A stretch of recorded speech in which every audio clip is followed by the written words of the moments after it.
जिंदगी का नाम दोस्ती का एक ही मकसद होगा, तुम्हारी बर्बादी। यहीं कहीं जियरा हमार ये गुरिया गुम हुई गवारे। जिया बिना जीना बेकार। दोस्तों, अगर मैं कहूँ कि इस फिल्म को सबसे पहले कमल हसन और रजनीकांत करने वाले थे तो शायद आपको जानकर हैरानी होगी, लेकिन अलग अलग कारणों से इन दोनों ने इस फिल्म को करने से मना कर दिया। जिसने कमाई दोस्ती। अब बात करें हीरोइन की तो राकेश रोशन साहब की पहली पसंद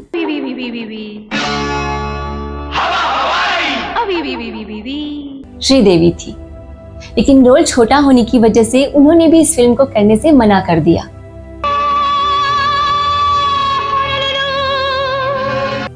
दोस्तों, क्या आप जानते हैं कि इस फिल्म में राज कपूर साहब भी काम कर रहे थे, लेकिन क्यों नहीं कर पाए?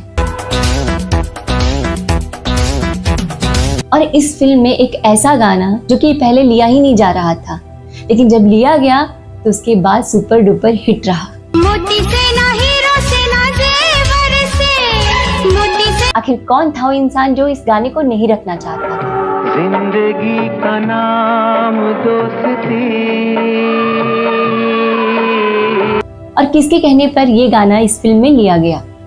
तो जानेंगे ऐसी ही रोचक जानकारी इस फिल्म से जुड़ी हुई। आपके आ जाने। तो बने रहिए मेरे साथ। नमस्कार दोस्तों, मैं हूं नैना और आप देख रहे हैं नैना टॉकीज।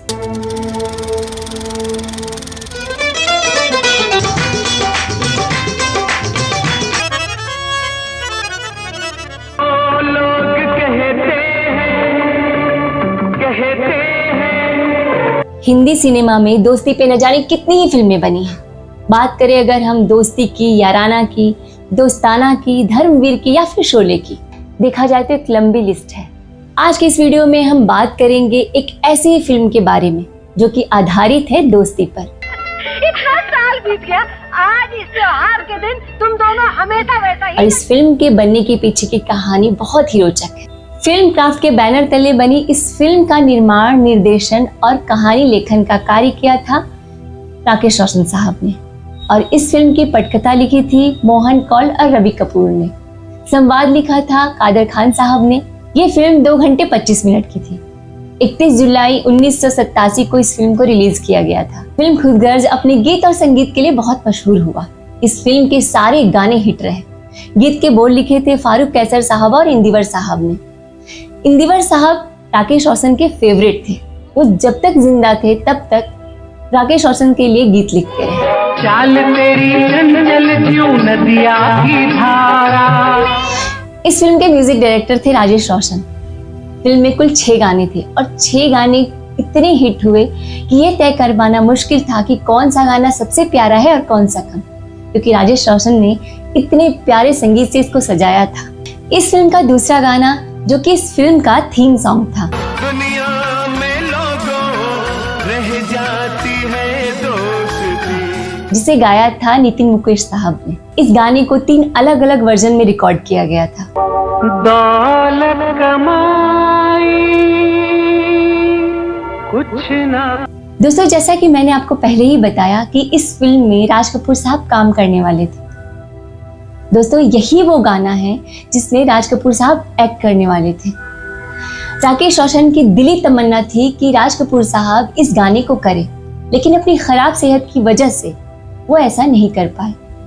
उसके बाद राकेश रोशन अपने प्रिय मित्र ऋषि कपूर साहब को इस गाने में लेकर आए और उन्हें राज कपूर साहब की तरह ही गेटअप दिया गया। दौलत कमाई कुछ ना कमाया शोहरत। दोस्तों, इस फिल्म का तीसरा गाना जो कि गोविंदा और नीलम पे फिल्माया गया था, बहुत ही लोकप्रिय हुआ।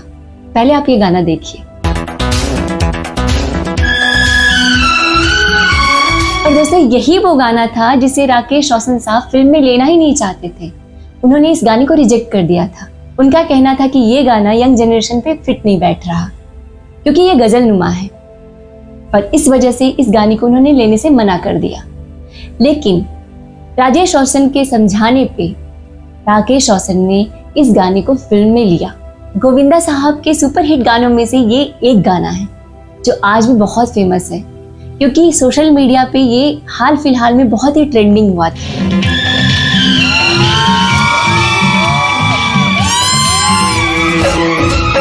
आपके आ जाने से।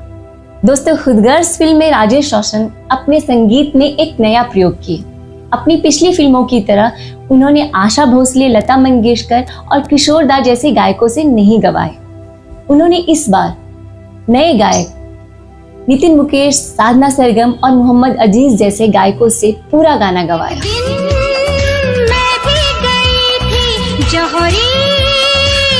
राकेश रोशन की बेटी सुनैना रोशन ने अपने पिता की journey to dad with love में लिखा है कि रजनीकांत और राकेश रोशन के बीच गहरी दोस्ती है। इन दोनों ने 4 फिल्म एक साथ की, लेकिन दुर्भाग्यवश चारों फिल्म फ्लॉप रही। फिल्म भगवान दादा की शूटिंग के दौरान राकेश रोशन ने खुदगर्ज फिल्म की कहानी रजनीकांत को सुनाई, लेकिन रजनीकांत ने ये कहकर फिल्म को करने से मना कर दिया कि फिल्म उत्तर दक्षिण में एक ऐसा ही रोल वो निभा रहे हैं, इस वजह से वो ये फिल्म नहीं कर सकते। महफिल रंग में आ गई, महफिल पे हम छा गए। रजनीकांत के मना करने के बाद राकेश रोशन इस कहानी को कमल हसन को सुनाए, लेकिन उन्होंने भी इस फिल्म को करने से मना कर दिया, ये कहते हुए कि ऐसे स्क्रिप्ट की मुझे रत्ती भर भी परवाह नहीं है। दोस्तों, राकेश रोशन की मूल कहानी में 2 दोस्तों में से एक दोस्त साउथ इंडियन था और इसलिए वो कमल हसन और रजनीकांत के पास इस कहानी को लेकर गए, लेकिन उनके मना करने के बाद राकेश रोशन बहुत दुखित हुए और फिर उन्होंने इस फिल्म से साउथ इंडियन कैरेक्टर को हटाकर उसकी जगह नॉर्थ इंडियन कैरेक्टर लेकर आए और नॉर्थ इंडियन में भी उन्होंने इस किरदार को बिहारी कर दिया। और जैसे ही राकेश जी ने इस किरदार को बिहारी किया, उनके जहन में एक चेहरा आया और वो चेहरा था शत्रुघ्न सिन्हा का।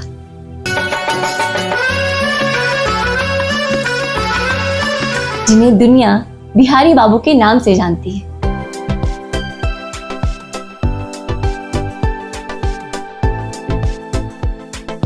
दोस्तों, कहा जाता है कि फिल्म खुदगर्ज की अपार सफलता के बाद बिहारी बाबू ने अपना फीस 3 गुना बढ़ा दिया था। फिल्म खुदगर्ज बहुत हिट हुई, लेकिन इसके साथ ही एक कंट्रोवर्सी भी जुड़ी और कंट्रोवर्सी ये थी कि इस फिल्म पे जेफरी आर्चर की कैन एंड एबल उपन्यास की नकल करने का आरोप लगा। उस समय बॉम्बे फिल्म पत्रिकाओं में बहुत हंगामा भी हुआ। इन पत्रिकाओं में जेफरी आर्चर के हवाले से लिखा गया था कि बॉलीवुड वाले बहुत ही बेशर्मी से उनके उपन्यास की नकल करके फिल्में बना रहे हैं और पैसे कमा रहे हैं। जिंदों की बलि चढ़ाकर मुर्दों की तस्वीर पर तिलक लगाया। इस फिल्म में जितेंद्र और शत्रुघ्न सिन्हा ने बहुत ही अच्छा काम किया था। आज हम तुमको गिरा दिया और अपना वचन निभा दिया। जितेंद्र के अपोजिट भानुप्रिया बहुत ही प्यारी लग रही थी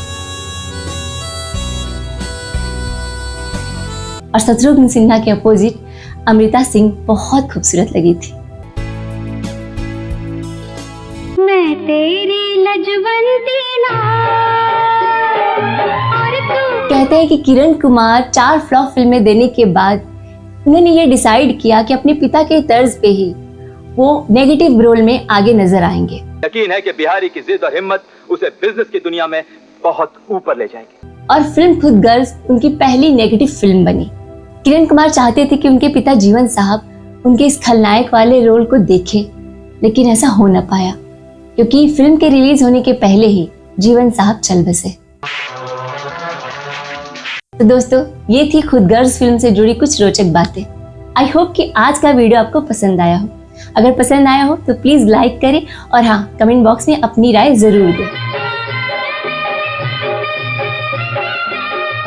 और अगर आप चाहते हैं किसी और टॉपिक पे वीडियो देखना तो हमें कमेंट बॉक्स में जरूर बताएं। अगर आप चैनल पे नए आए हैं तो मेरे चैनल को सब्सक्राइब कर लें। तो मिलती हूँ आप सबसे अगले वीडियो में ऐसे ही कुछ रोचक बातों को लेकर। तब तक रखिए अपना ख्याल। नमस्कार।